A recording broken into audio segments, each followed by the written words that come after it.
Khi đêm khuya đến, hàng trăm viên nang sẽ xâm chiếm trang trại. Chúng sẽ cắn chết những con cừu và bê lớn, gây thiệt hại nặng nề cho nông dân địa phương. Để tiêu diệt những kẻ xâm nhập này, nông dân mua trước tầm nhìn ban đêm và súng bắn tỉa, phục kích gần trang trại và bắn vào các viên nang. Viên nang Bắc Mỹ không chỉ tự nhiên nghi ngờ, khéo léo và thận trọng. Để thu hút họ vào phạm vi bắn, nông dân sử dụng bẫy, tiếng kêu của động vật nhỏ. Âm thanh này có sức hấp dẫn chết người đối với viên nang. Hắn sẽ từ từ đến gần người nông dân để kiếm mồi. Và tiếp theo là thời gian biểu diễn của người nông dân.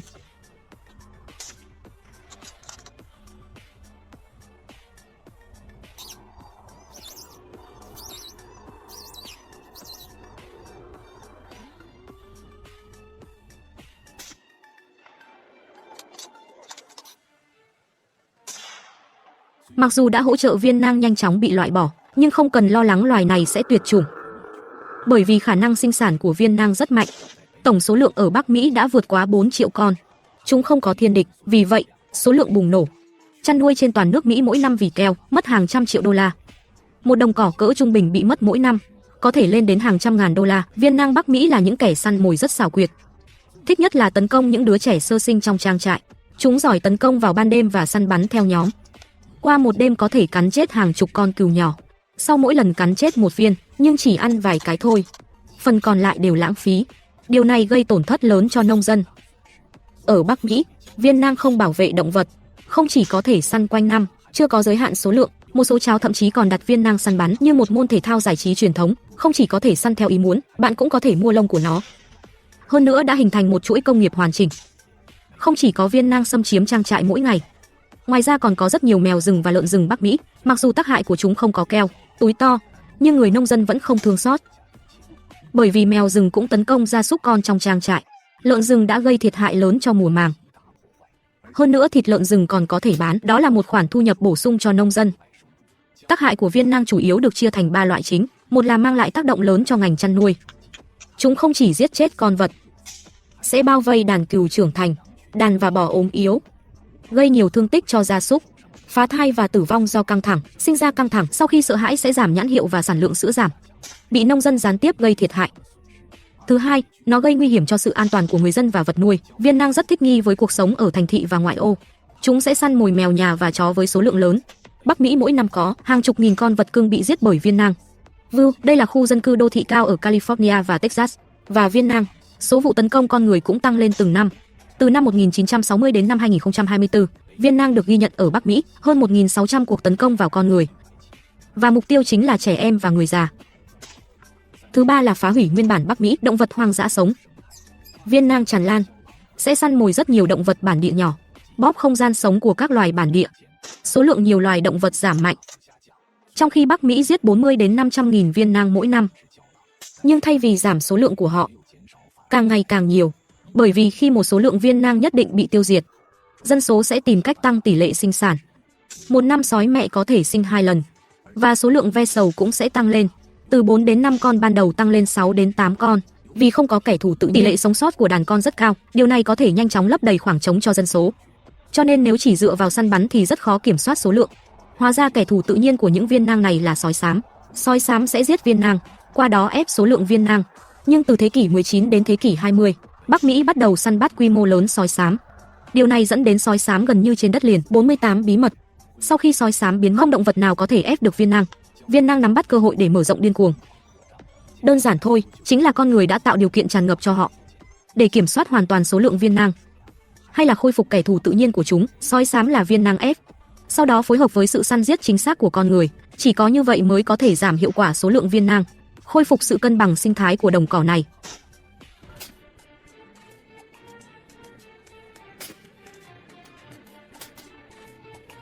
Mỗi khi màn đêm buông xuống, sẽ có hàng chục viên nang gần trang trại.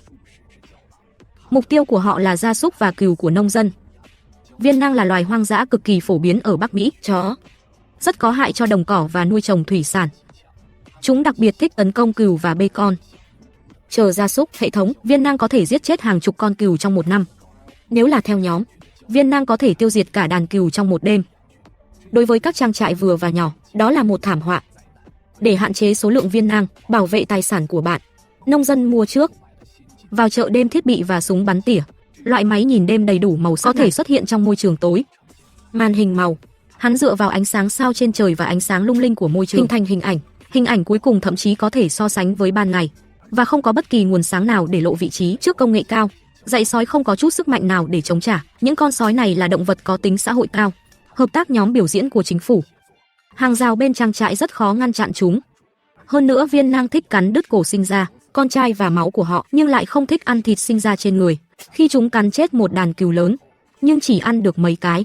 Điều này gây ra sự lãng phí rất lớn, và không chỉ những viên nang tấn công trang trại. Ngoài ra còn có rất nhiều di tích và lợn rừng, chỉ là Sari đều hành động một mình. Nói một cách tương đối, tác hại của nó ít hơn nhiều so với viên nang chăn nuôi ở Bắc Mỹ. Hầu hết là trang trại nhỏ của gia đình. Họ đơn giản là không thể chịu được tổn thất như vậy. Vì vậy, săn viên nang là ngăn chặn tổn thất kịp thời. Viên nang được định nghĩa là loài có hại ở Bắc Mỹ. Họ không còn bảo vệ động vật nữa. Nó có thể được săn quanh năm. Hơn nữa cũng không có giới hạn số lượng. Một số nông dân trả tiền để thuê thợ săn chuyên nghiệp. Những thợ săn chuyên nghiệp này sẽ tiến hành giết hàng loạt. Một số khu vực săn một viên nang, thậm chí còn có tiền thưởng, lông của chúng còn có thể bán. Cuối cùng hình thành một chuỗi công nghiệp hoàn chỉnh.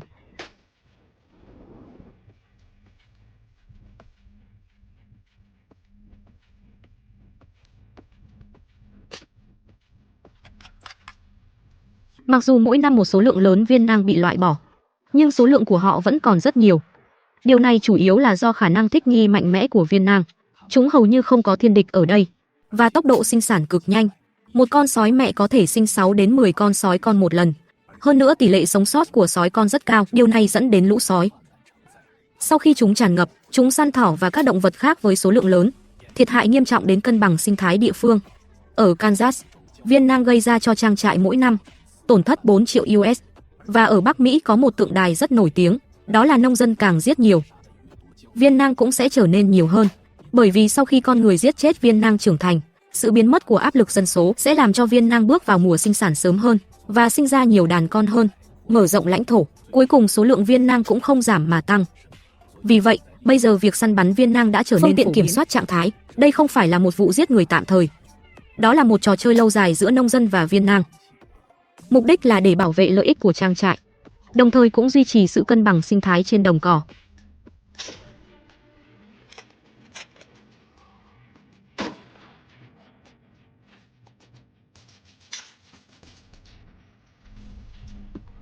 Do sự bùng nổ của viên nang cơ bụng trang trại, dẫn đến rất nhiều gia súc bị chúng cắn chết. Để giảm số lượng viên nang, bảo vệ tài sản của bạn, nông dân mua trước vào một khẩu súng bắn tỉa. Mỗi khi màn đêm buông xuống, trang trại đã hoàn toàn biến thành bãi săn. Người nông dân tự nhốt mình trong cỏ, bất động, sau đó dùng bẫy để phát ra tiếng kêu của động vật nhỏ. Thính giác của viên nang rất mạnh, có thể nghe thấy tiếng kêu của những con vật nhỏ cách đó 5 km. Những tiếng la hét này dành cho viên nang chỉ là người ăn cơm viết xong thôi, bởi vì viên nang là kẻ săn mồi cơ hội. Sự cạnh tranh trong tự nhiên rất khốc liệt, bỏ lỡ một cơ hội đi săn là có thể bị đói. Vì vậy, viên nang gần như khắc âm thanh này vào gen. Chỉ cần mở máy tạo xương trong 3 đến 15 phút, rất nhiều viên nang sẽ nghe thấy tiếng động và cuối cùng vào phạm vi bắn của nông dân. Tiếp theo, nông dân sẽ tiêu diệt từng người một.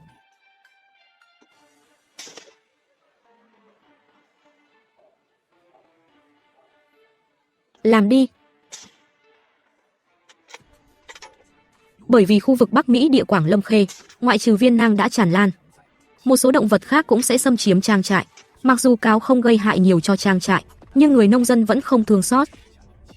Bởi vì họ không bảo vệ động vật, hơn nữa long thú cũng có thể bán để tăng thu nhập. Ngoài ra còn có rất nhiều mèo rừng và di tích vào trang trại. Chúng sẽ tấn công gia súc con trong trang trại. Mặc dù chúng không di chuyển theo nhóm như viên nang, nhưng di tích gây hại cho nông dân cũng không nhỏ. Một cái xá lợi một lần là có thể cắn 2 hoặc 30 con cừu con và cừu cái chết. Hơn nữa trí nhớ của Seri rất tốt. Khi anh ấy đã quen với địa hình, sẽ đến thăm cùng một trang trại nhiều lần. Vì vậy, di tích sẽ bị tiêu diệt ngay khi nó vào trang trại. Lớn nhất, rắc rối vẫn đến từ những viên nang tràn ngập. Hơn nữa, viên nang săn bắn không thể bắt đầu trực tiếp, bởi vì lông của họ cuối cùng còn phải bán. Nếu bắt đầu, nó sẽ phá hủy tính toàn vẹn của da sói. Vì vậy, tất cả những gì nông dân nhắm đến là vùng tim phổi của túi. Đánh vào chỗ này có thể khiến anh ta ngã xuống nhanh chóng, mất năng lượng tức thời. Hơn nữa ít gây tổn thương cho lông thú. Tỷ lệ chịu lỗi cũng cao. Cố gắng không đánh vào bụng và chân khi nhắm. Có nghĩa là rất khó để làm cho viên nang mất khả năng hành động nhanh chóng. Ngay cả khi bị trúng đạn, nó sẽ chạy rất xa với vết thương. rất có thể nông dân sẽ không tìm thấy chúng. Và viên nang săn bắn không thể sử dụng đạn quá mạnh. Nếu viên đạn xuyên qua quá mạnh, miễn là nó không trúng đầu hắn, ngay cả khi trúng, nó sẽ xuyên thẳng qua cơ thể. Điều đó không làm cho anh ta ngã xuống ngay lập tức, mà là mang theo vết thương chạy ra ngoài rất xa, mặc dù cuối cùng cũng sẽ chết. Nhưng thợ săn có thể không tìm thấy anh ta. Vì vậy, nông dân đều chọn thuốc có sức mạnh nhỏ. Sau một số viên nang, nó có thể giữ viên đạn trong cơ thể và gây ra thiệt hại. Chỉ có như vậy viên nang mới không thể trốn thoát. Mặc dù nông dân không ngừng săn bắn mỗi ngày, nhưng ngày càng có nhiều viên nang gần trang trại. Để bảo vệ trang trại và tài sản của mình, một số nông dân thuê đội bắn tỉa chuyên nghiệp. Họ được trang bị chuyên nghiệp, hiệu quả cao, săn bắn viên nang có kinh nghiệm phong phú. Họ ngụy trang và phục kích trên cỏ của trang trại, luôn sẵn sàng để cung cấp cho các viên nang xuất hiện, phát ra đòn chí mạng. Bắt đầu bằng cách đặt một cái bẫy trên bãi cỏ xa. Lại bù khí vừa có thể phát ra tiếng kêu, có thể bắt chước động tác của động vật nhỏ. Ít hơn 10 phút, một vài viên nang đã vào trang trại. Mặc dù họ vẫn rất cảnh giác, nhưng vẫn không thể cưỡng lại sự cám dỗ của thức ăn. Rất nhanh hắn đã vào trong phạm vi. Thợ săn phát ra tiếng động trước khi bắn, thu hút sự chú ý của viên nang. Anh ấy đứng yên. Thời điểm tốt nhất để bắn. Con vật này, nó không phải là một loài được bảo vệ, không chỉ có thể săn quanh năm, và không có giới hạn về số lượng và phương pháp. Một số nơi bị săn bắn, viên nang thậm chí còn có phần thưởng. Vì vậy, không cần phải lo lắng về sự tuyệt chủng của loài này nếu không kiểm soát số lượng của họ. Thay vào đó, nó sẽ cung cấp cho động vật đến thảm họa.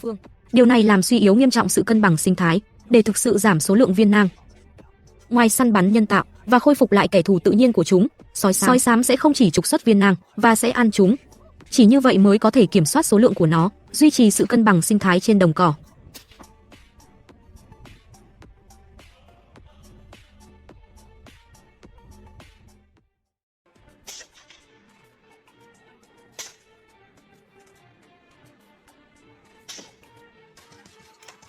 Khi các viên nang Bắc Mỹ tràn lan, người nông dân phải tìm cách tiêu diệt chúng. Vì vậy, họ đã mua trước tầm nhìn ban đêm và súng bắn tỉa. Viên nang Bắc Mỹ dành riêng cho việc xâm chiếm trang trại vào ban đêm. Loại máy nhìn ban đêm đầy đủ màu sắc này có thể sử dụng thủ tướng ánh sao yếu ớt, ngay cả trong đêm tối. Hình ảnh của anh ấy vẫn có thể so sánh với ban ngày. Với sự trợ giúp của vũ khí công nghệ cao, viên nang không có gì để chống trả trước mặt chủ trang trại. Giống như bị gọi tên vậy, đặt tất cả xuống từng cái một. Bởi vì khu vực Bắc Mỹ địa Quảng Âm Khê, ở đây không chỉ có viên nang tràn lan, nhiều di tích cũng sẽ xâm chiếm nông trại.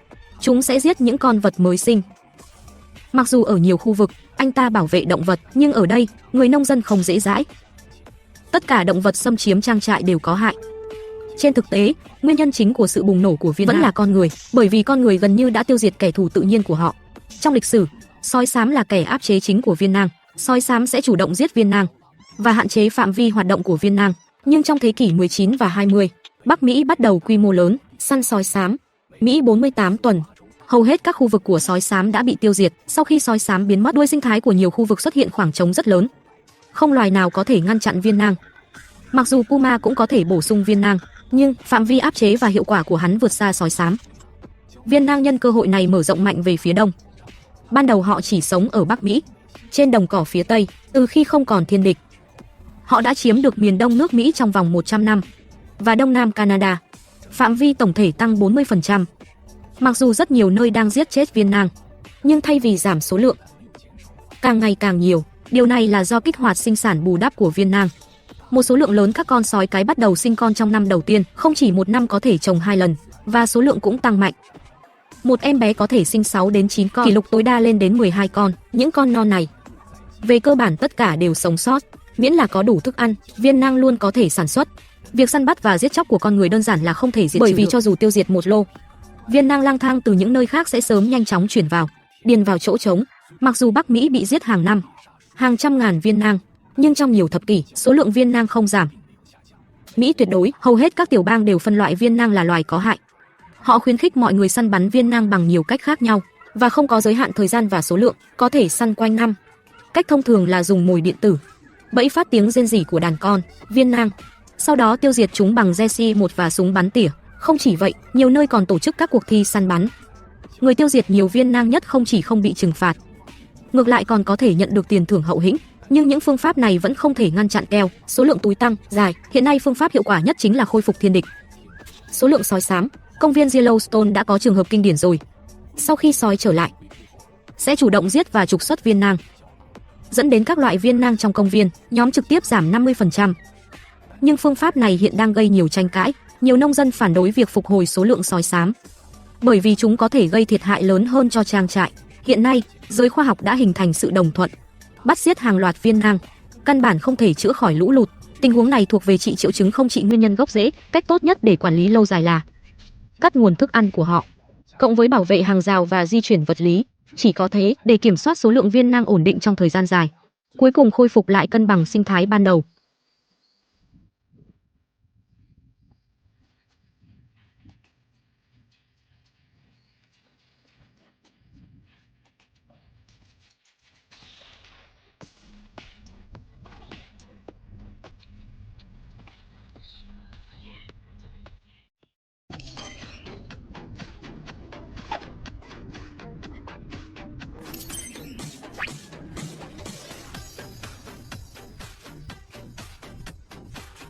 Chuồng cừu bị sói tấn công. Người nông dân vừa tỉnh dậy thì bầu trời sụp đổ, trên mặt đất đầy xác cừu. 1/3 đàn cừu bị sói tấn công. Điều đáng buồn hơn là họ đã giết mấy con cừu, cuối cùng lại căn bản không ăn được nhiều như vậy, phần còn lại bị lãng phí. Để tiêu diệt những con sói xâm lược này, nông dân tìm thấy xe trượt tuyết và súng săn. Mặc dù những nơi hoang dã này rất xảo quyệt, miễn là anh ta đến trang trại sẽ để lại dấu chân trên tuyết. Phạm vi hoạt động của sói đồng cỏ là 30 đến 50 km, vì vậy, chỉ cần theo dấu chân của anh ấy, chúng ta sẽ tìm thấy con sói tấn công đàn cừu.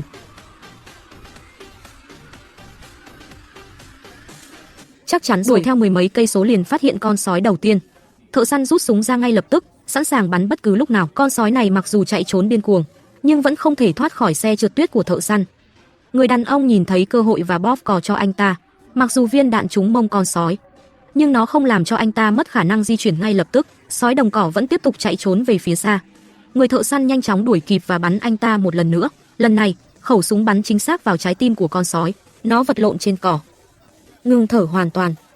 Loại sói này bình thường đều là trốn ở trong hang động hoặc ổ cỏ nghỉ ngơi, chỉ có sáng sớm mới đi săn.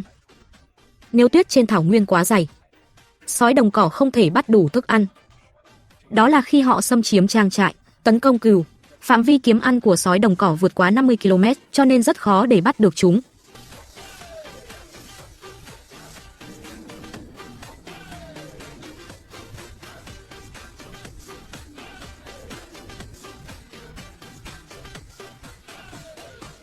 Mỗi năm nông dân đều ở đây săn hàng trăm viên nang, nhưng vẫn không thể giảm số lượng của họ, bởi vì phạm vi hoạt động của những con sói này quá lớn. Cho dù đó là đồng cỏ sa mạc khô cằn, hay là cánh đồng tuyết trong rừng núi cũng có thể tồn tại.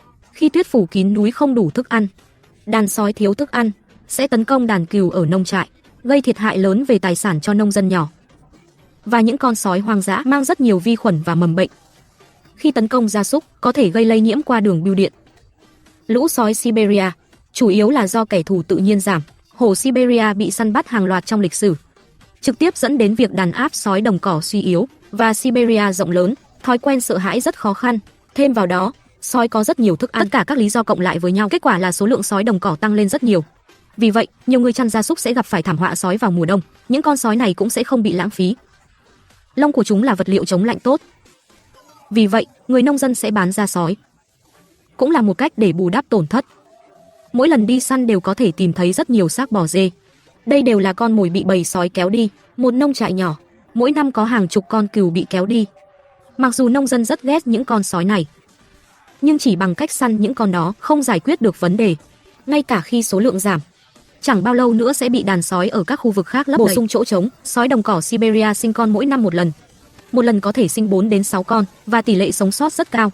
Để kiểm soát số lượng những con sói này, thậm chí còn đưa ra các biện pháp khuyến khích mỗi một con sói đồng cỏ nhận được 3.000 con rùa 5.000 con. Mục đích là để tiếp tục giảm 20% kích thước đàn sói. Ngoài ra, thêm hàng rào và lưới điện xung quanh trang trại, cố gắng ngăn lũ sói xâm chiếm trang trại. Chỉ có như vậy mới có thể giảm bớt tổn thất của người chăn nuôi. Nhưng để thực sự kiểm soát số lượng viên nang, vẫn còn một chặng đường dài để đi.